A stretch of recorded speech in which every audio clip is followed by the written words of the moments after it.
克勒马上就来攻打寨子，这里会很危险。那你们怎么办呢？我们要连夜撤离。他见不到人是不会善罢甘休的。我阿爸不走，他要留在这儿干什么？他要在这里等克勒厄。一个人？他有什么好办法？阿爸说，人的智慧是有限的，但是他相信，在更高的地方，会有一个我们看不见的神灵。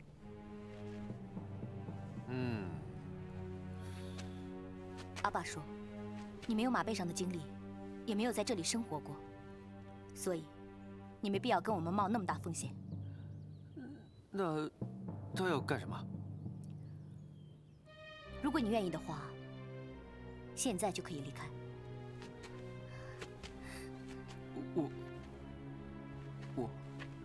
我阿爸说，他可以给你选最好的马匹，找仆人护送你。你错了，你太小看我李小卫了。我李小卫虽然没什么出息，也不是什么元帅大将军，可我是男子汉大丈夫，怎么可以在跟我出生入死的朋友有难的时候逃之夭夭呢？我怎么见人呐？我回去以后怎么面对我千千万万的同胞啊？你们太小看我了，海兄，我只能对不起你了。本来这个时候应该不离不弃，可是大义当前，我不可以因为儿女私情而影响大局。你回去告诉我爹，儿子忠孝不能两全。皮你拿走吧。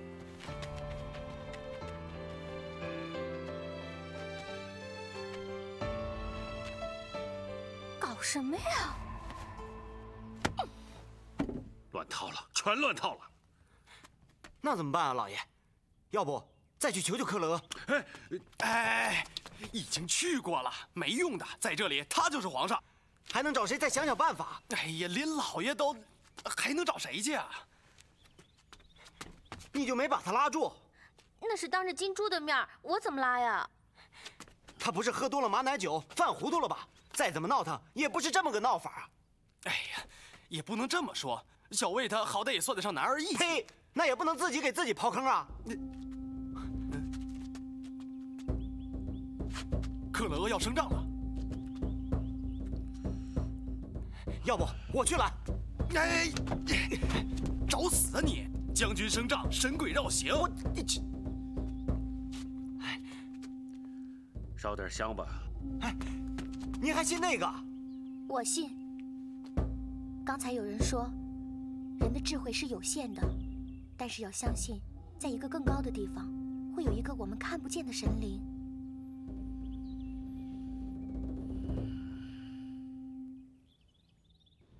没想到李公子还有这样一副侠肝义胆。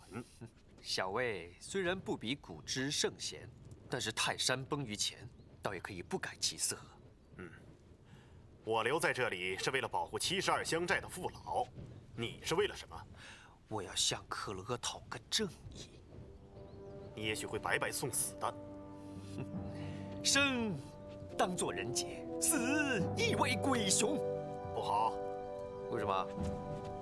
他是朝廷命官，你是五等侍卫，同是操戈，这样的死法根本没有意义。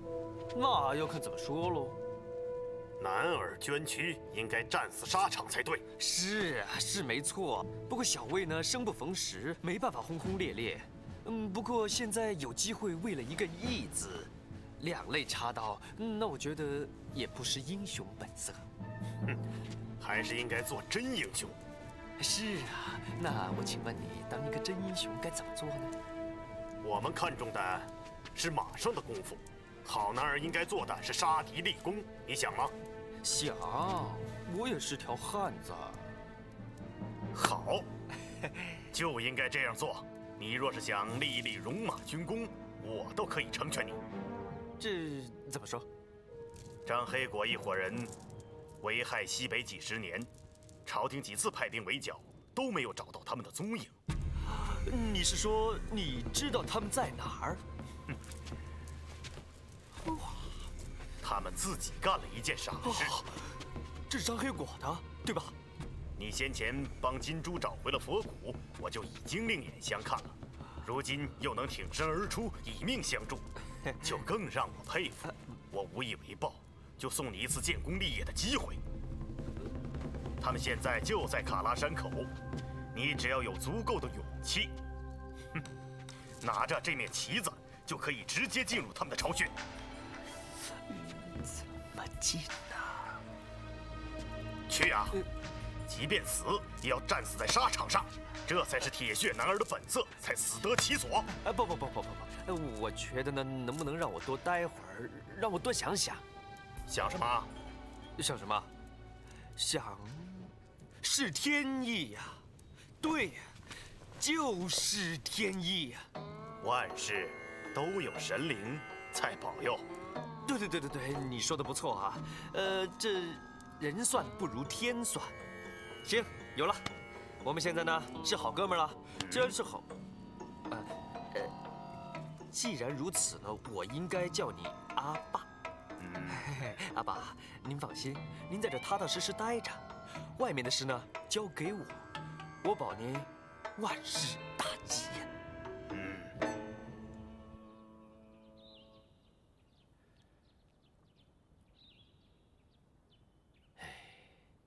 对于调动这2处的兵马，我还是有顾虑，特别是卡拉山口。这卡拉山口是防止张黑果西逃的要道，现在把兵马都抽出来，如果叛匪趁机流窜，那该怎么办？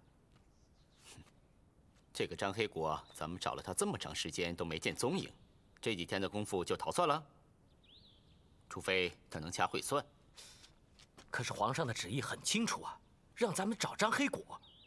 现在军门却要调动人马来对付一帮老弱。我说你这是怎么了？怎么一会儿聪明一会儿糊涂？没错，是皇上限期3个月让我们抓到张黑果，抓住了是军功一件，而且还能封个2等伯什么的。可你不想想，3个月成吗？就算是9个月，能抓到吗？抓不到张黑果，那皇上还不赏给咱们一根小细绳？我要是军门，我也得想辙呀。你是说佛骨？不错，就是这佛骨。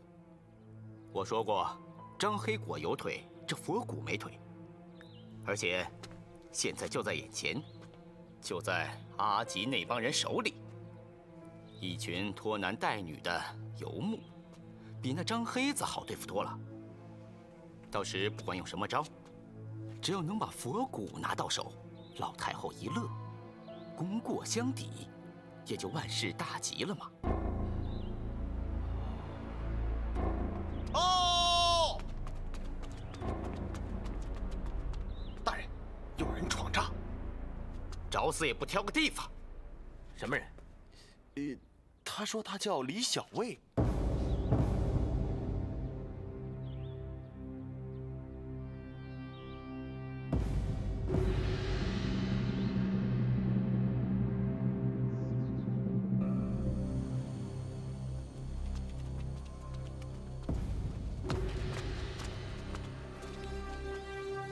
回军门，此人闯帐。你是奉旨接我将军帅印的吗？不是。你是口衔天命的钦差？不是。那你是谁呀？在下李小卫，御前5等带刀侍卫。哼，这是我的将军行辕。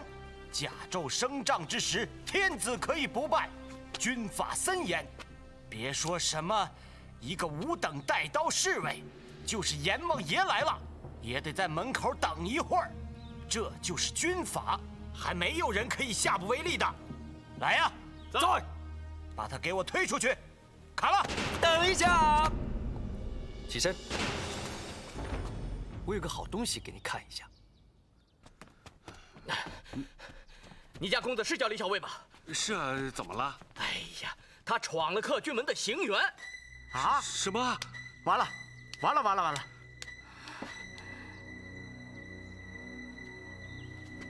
死到临头了，还要我看样东西？你不看，我怕你后悔呀。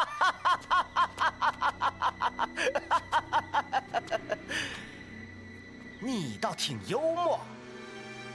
放开他！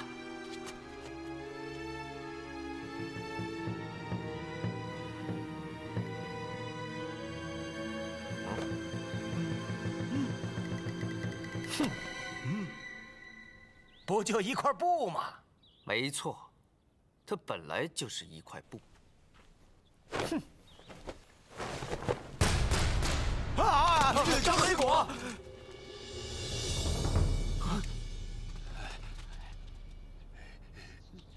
啊！去问问，去问问。我？当然是你了，快啊！去呀！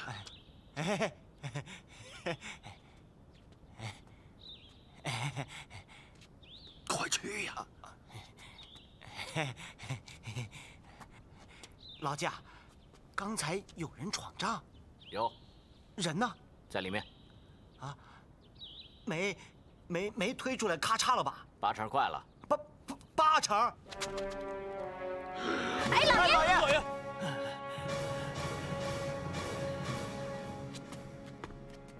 这是哪儿来的？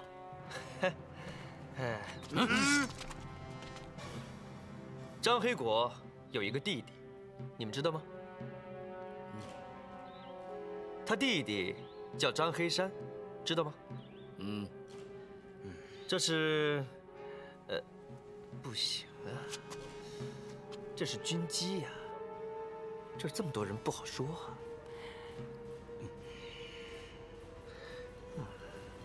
退下。是。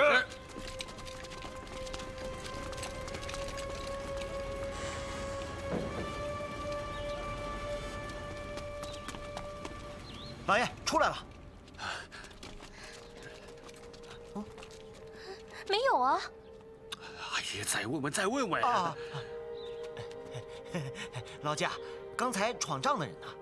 正和军门上尉军机呢。啊！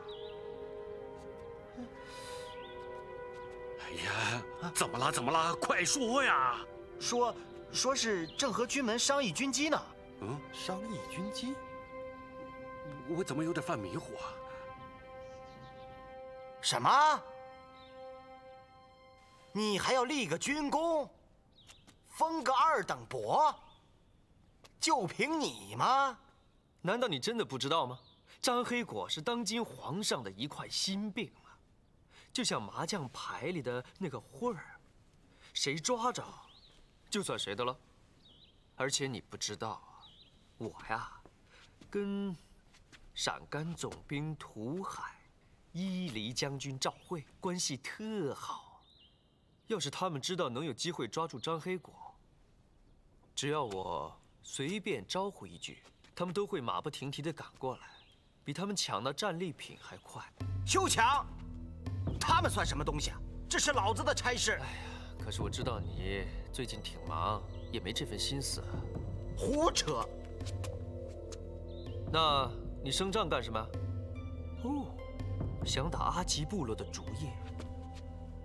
你倒什么都清楚啊！我清楚的事多了，我还没说完呢。快说张黑果的事！哎呦，哪那么容易啊？我跟谁说，不就等于成全谁了吗？那涂海跟赵惠武，我怎么交代啊？哎，这花好看吗？啊？哎呀，我做这花好不好看啊？好看，好看，好看，好看！我也觉得挺好看的。好了，不用多说了。你到底想要什么？哎呀，你们知道为什么我没有先跟他们俩接触呢？原因只有2个。第一，因为你离我近；第二，我有点小贪图。说吧，只要我能给你。好吧，让我想一下，我要什么好呢？哎，佛骨。啊，佛骨？你要张黑果，我要佛骨，而且你要打消攻打72寨的念头。你知道啊，现在谁抓到张黑果，谁就立了奇功。论功劳大小来说，哎呀，你还占了便宜呀！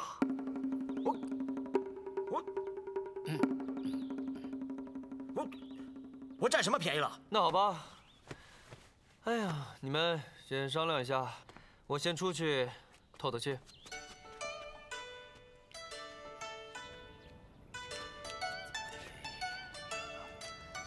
怎么还不出来呀？就是，怎么还不出来？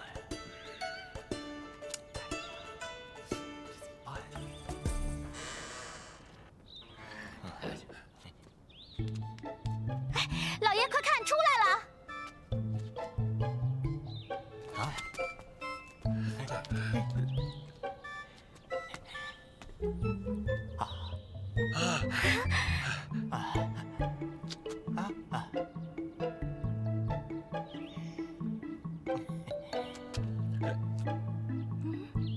这次干嘛呢？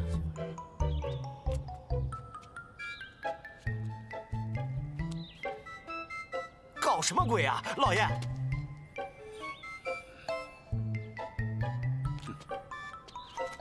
我就坐在这儿等着兔崽子出来。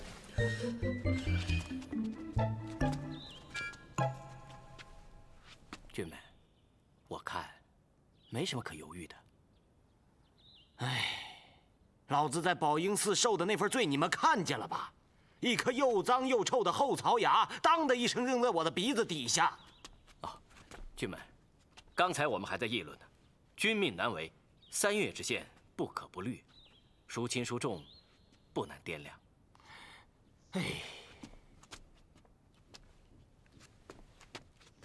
寻佛崖原本也只是退身之计，既然晋升之阶就在眼前，何必再要那个退身之计呢？抓住张黑果，一个2等伯，那是稳稳的。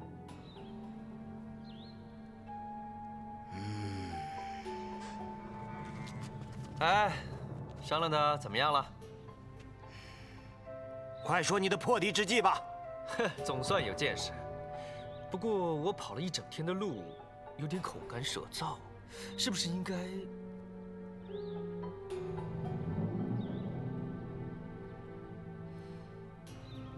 后堂设宴。军门设宴。请。啊？来，请。2位仁兄稍后啊。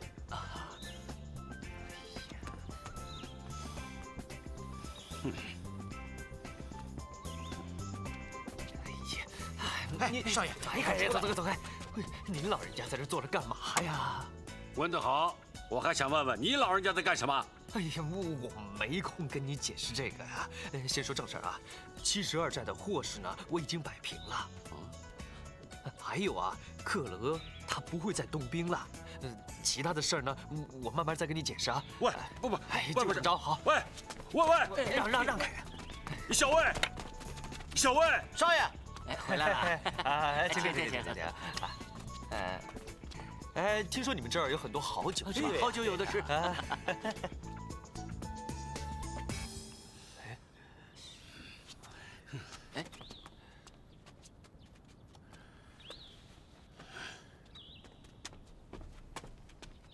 老爷，人都走了，你就别在这儿坐着了。看来还真有个什么。您说什么呀？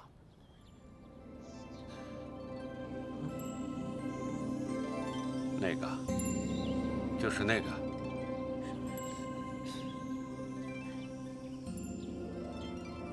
您看什么呀？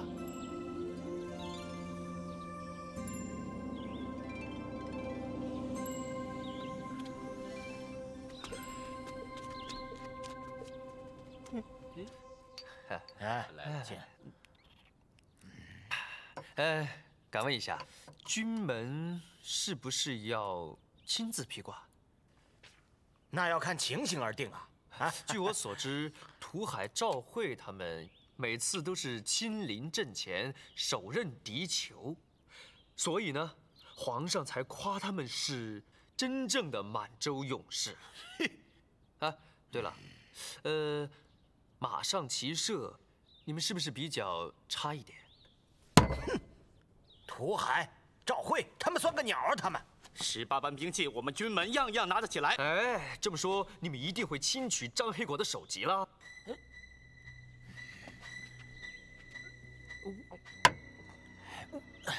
既然要乔装进入，直抵他的中军帐，那一场肉搏战是肯定免不了的。我能百步穿杨。哎，短兵相接，弓箭用不上，还是用短兵器比较好。短兵器？用什么？锤子吧。张黑子最怕用锤的人。你是自己猜的吧？我连他们的旗子都弄到了，这点事我会不知道？好吧，那就用锤。我正好藏有一部李元霸的锤谱。好，就用李元霸的8角亮银锤。哈哈哈！少爷回来了！哎，少爷回来了！少爷！喂，你到底在搞什么名堂啊？别急，一切尽在掌握之中。我正让那狗日的练锤子呢。锤子？练锤？锤，哎，锤！喂！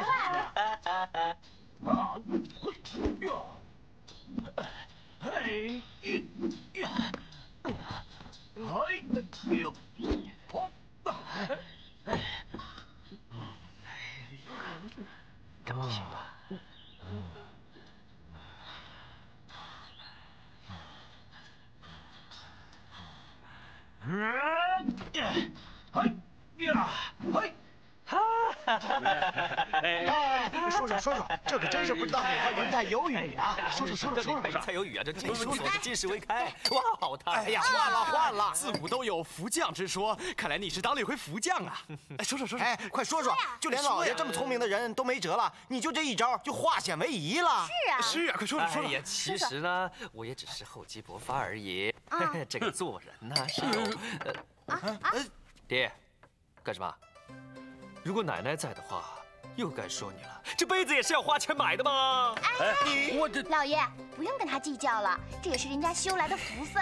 现在人家的身份不同了，阿吉头领跟他是一家人吗？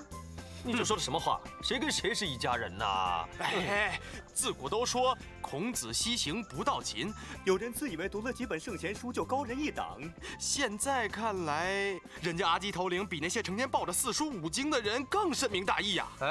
我爹不知道孔子叫什么名字，阿吉头领也未见得知道啊。可是人家行事呢，却不离圣人之道。对，哼，那你干嘛不管人家叫爹啊？怎么没叫啊？阿爸的，叫的还挺亲的呢。那不是因为金珠姑娘在旁边吗？我不好驳人的面子嘛。哎，你看见那个金珠了？当然了。是啊，人家金珠姑娘打扮起来可漂亮了。这正是冲天一怒为红颜。那是吴三桂啊。说错了，我是想说啊，这正是周郎妙那计安那天下。哎呀，这是什么典故？你知道吗？什么典故？刘备招亲，下半句就是赔了夫人又折兵啊。海姑娘，我是无意得罪的，你别生气啊。这和我有什么关系啊？哼！哎呀，你说什么？李公子，客军门帐下的人要见您啊。什么事啊？说是要讨教一些事情。哎呀，笨蛋呐，不是都教了他们了吗？他们就在门外啊。好，那你们先出去吧，我一会儿就过去。哎，走。哎，蜀中无大将，廖化做先锋啊。哎，那这样吧，我先出去一会儿办点正事，一会儿再回来。哎，爹，你把杯子拿好一点，要花钱买的。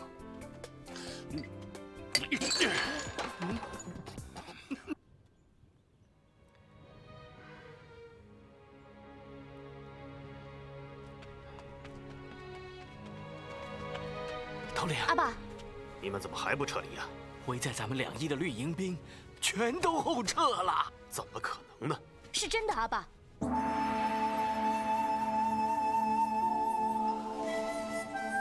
莫非真的是有神灵在保佑我们？是啊，这是军门酒窖里年头最长的酒，军门亲自挑选出来，说李侍卫既善品又善饮，特让我们送过来供李侍卫解疑。你们这儿的军纪太不严明了，大战在即，怎么可以见酒呢？啊，对，李侍卫提醒的对，我们下面的军帐是绝对不可以见酒的。李侍卫并非常人，怎么能和那些丘巴行伍相提并论呢？你这话说的真是啊！哇，好像还真有些年头了，都是陈酿。不过天下没有白喝的酒，直说。李侍卫倒是个爽快人。您知道，卡拉山口地势险要，易守难攻，真可谓一夫当关，万夫莫开呀。那我不是跟你们讲了吗？举着他们的旗号，假装是阿基部落去投奔会合的人，就可以直抵他的中军大帐，就行了嘛。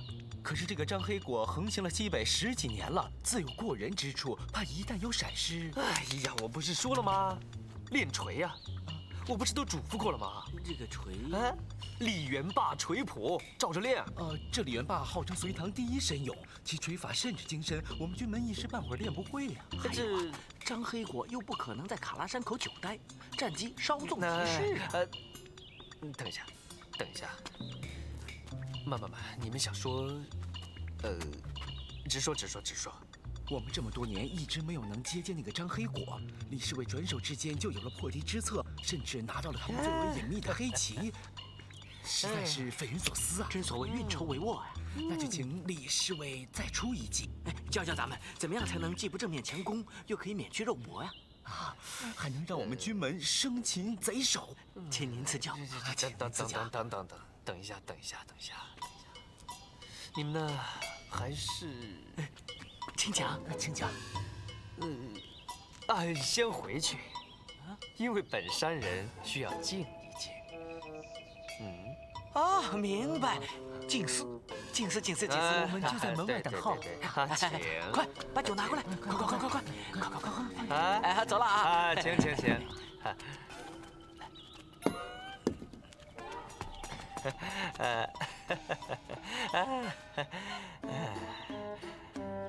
再想一招啊！怎么想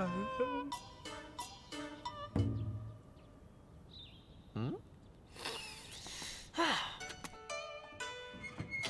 爹。爹，他们想让我给他们出个主意。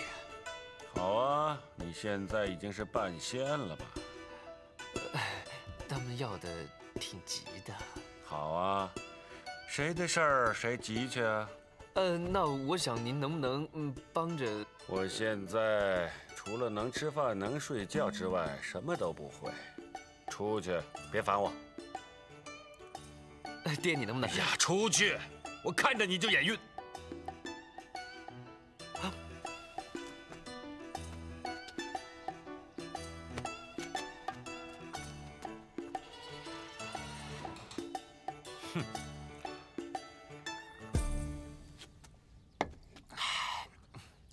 那酒能喝吗？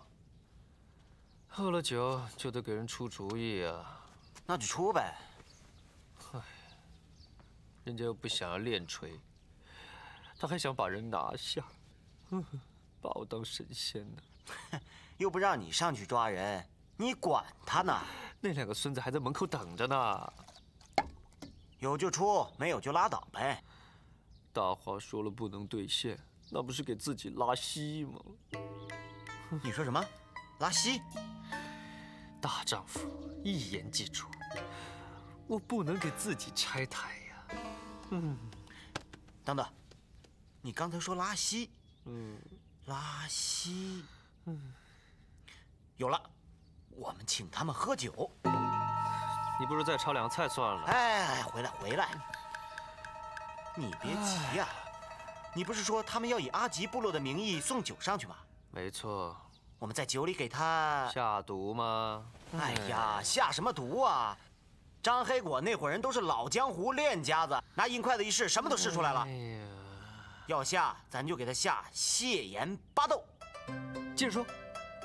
这泻盐巴豆呢，不是毒，拿什么也试不出来。这俗话说，好汉禁不住三泡稀，让他们个个拉得东倒西歪的，还打什么仗啊？你这招简直是天下第一妙计！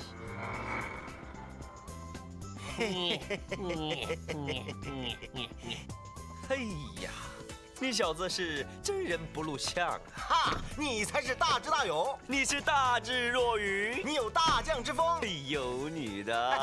看你的！走吧，咱们教教小辈破题之计去。好了，我给你吆喝着，来呀！来呀！噔噔噔噔噔噔噔噔噔噔噔噔噔噔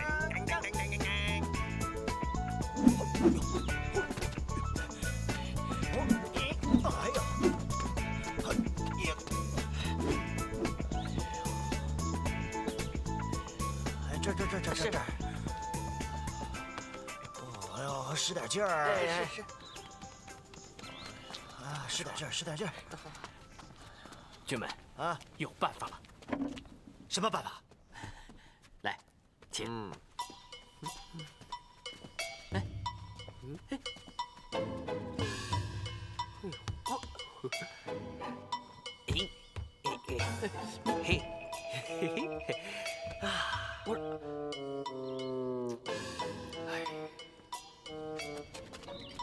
快点，快点，放好了啊！刘爷，酒都搬来了。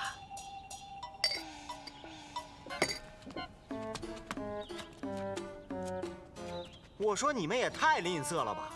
就这么几坛子酒，够谁喝的？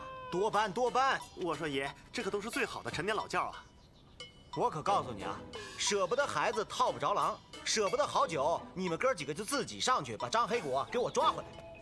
哎，我说，你哪来那么多话？是。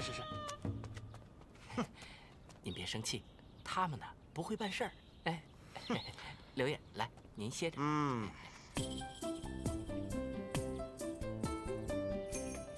请，刘爷，您甭着急，马上就好。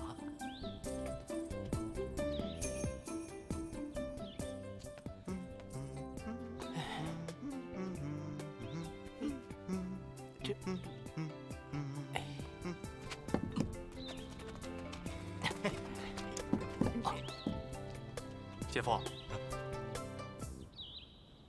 这些人儿红莫怨，恼我身世早周旋。回刘爷，这地方买不到泻盐巴豆，那怎么办？我买了点这个。这是什么？一种藏药，卖药的说比泻盐巴豆厉害10倍。嘿，你怎么说话还带大喘气的？吓我一跳。怎么用啊？1斤酒放1钱，半个时辰就见效。1钱，少了，放5钱。哎，刘爷，卖药的说了，放1钱就能拉倒1头牛了。嘿，哎呀，刘爷说怎么办就怎么办，哪那么多废话？啊，好。哎，等等啊！你们俩过来。啊！你也过来，过来啊！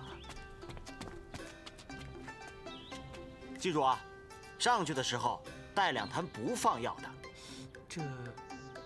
这是为什么呀？这当贼的呀，都多疑，知道不知道？你们既然假装是阿吉部落送酒的人，上去以后就要和他们一起喝上几杯，知道不知道？啊，知道。那万一喝错了咋办？我说你们怎么这么笨呢？做记号啊，怎么什么事儿都得我现教啊？哼，这个找个不显眼的地方，哎，就这儿，在这儿画个红点儿。开封以后有红点儿的，就倒给别人喝；没有的，自己喝，知道了吗？哼。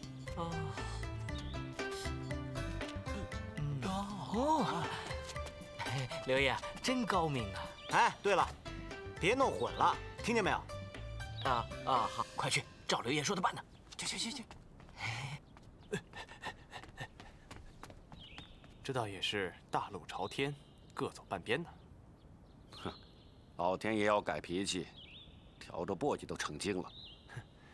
就像老子的《道德经》里所说的：“道可道，非常道；名可名，非常名。”哎，行，个个都比我有学问。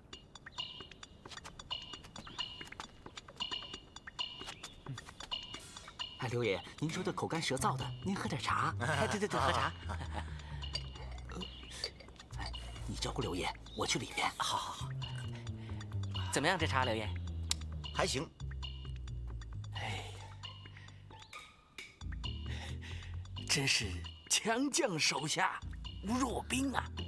他也就是初学乍练，跟着我瞎学了点皮毛。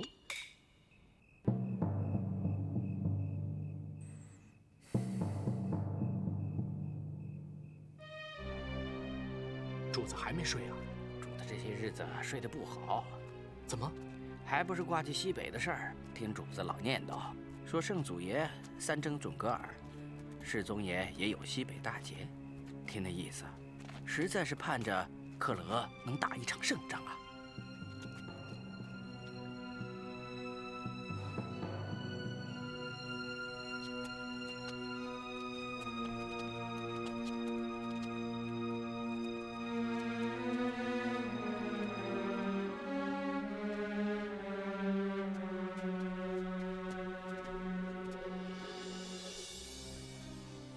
回主子，腹中疼到了。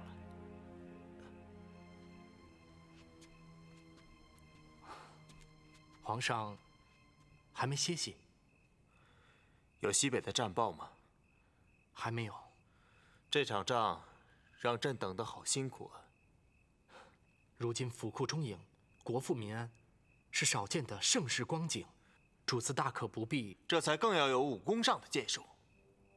历朝历代，哪一个垂招百世的盛世君王是谨守一语而无开疆拓土之功的？圣祖想做60年，上天要是也能假朕这个寿数的话，皇上也一定能够三定西北。不够，远远不够。朕起码要立他10大武功，那才是盛世之相。可是现在连克勒额这一仗都久盼不捷，让朕如何安寝呢？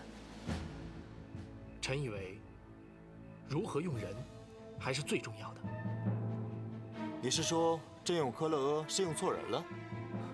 臣不敢。下面有人议论。如今胜负还尚在未决之中，一时还不会有议论。可是，他要是真的久攻不克，恐怕防人之口甚于防川了。谁也不是天生的常胜将军。是。朕也不是偏袒他克勒额，朕用他也有练兵之意，特别是要练8旗迎兵。如今旗下子弟越来越萎靡不振。自圣祖朝以来，打胜仗的多是汉人，朝野之中早有非议。8旗建锐毕竟是咱们开基的根本，朕自己毕竟也亲领这3旗嘛。建树10大武功，朕还要依靠他们。是，行完给克勒额，要人要降，朕都可以给他，人给得起，钱也花得起。朕就是要他扬威西北，要他的马上功勋。这。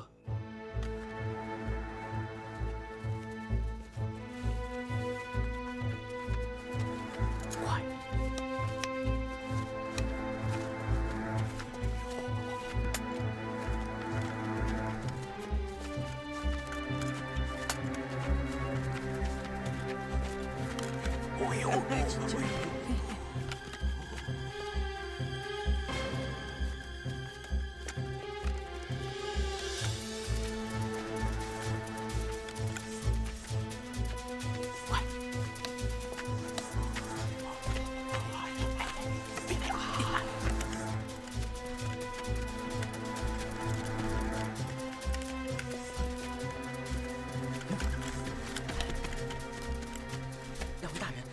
！50步就是张黑果的营门，有什么动静吗？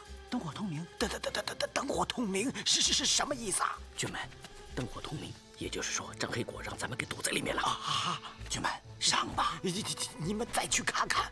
您不是说要亲手把他抓住吗？我内急，我内急呀！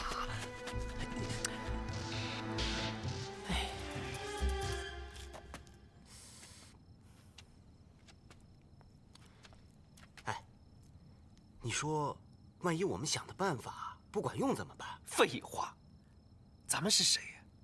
不出则已，一出招他们就得。可万一人家看破了怎么办啊？万一那酒人家没喝怎么办？万一那克洛是天子第1号的大笨蛋怎么办？乌鸦嘴啊！你就不会说点吉祥话啊？你是不是不想玩了？你就是想瞎猫碰死耗子嘛！哎呀，你想故意碰，还不一定碰得上死耗子。哎，我怎么了？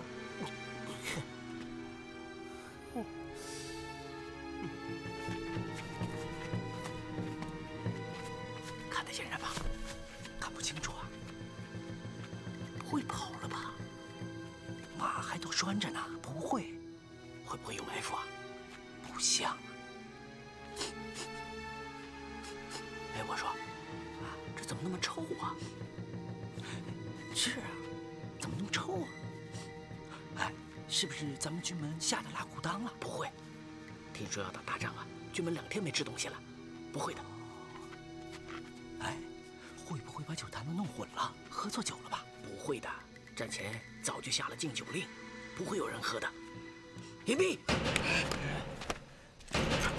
快回军门！好消息，怎么样？里边的人全都倒下了，那药太厉害了，那些土匪又是屎又是尿的，拉得满地都是啊！说呢，怎么那么臭啊？张黑果呢？哦，探子已经看见了，就在大帐里，正在满地打滚的喊救命呢。好，马上找到军门，快，走，军门！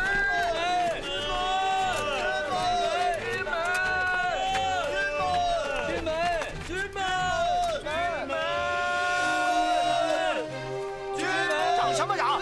别让人家听见了！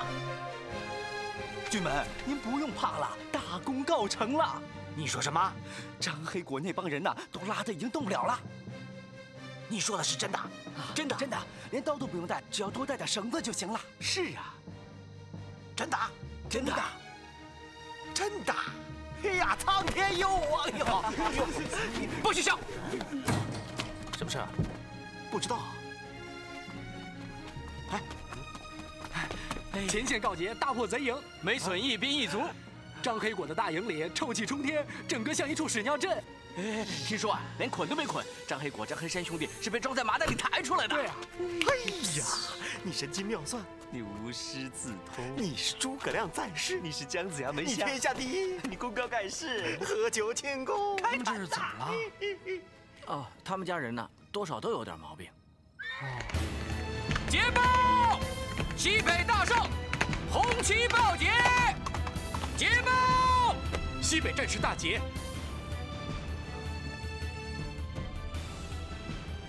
给皇上贺喜！给皇上贺喜！给皇上贺喜！给皇上贺喜！给皇上贺喜！给皇上贺喜！大捷，总算来了。传克勒觐见。皇上，克勒还在西北大营呢。这糊涂了。可以让他回来，午门献俘了。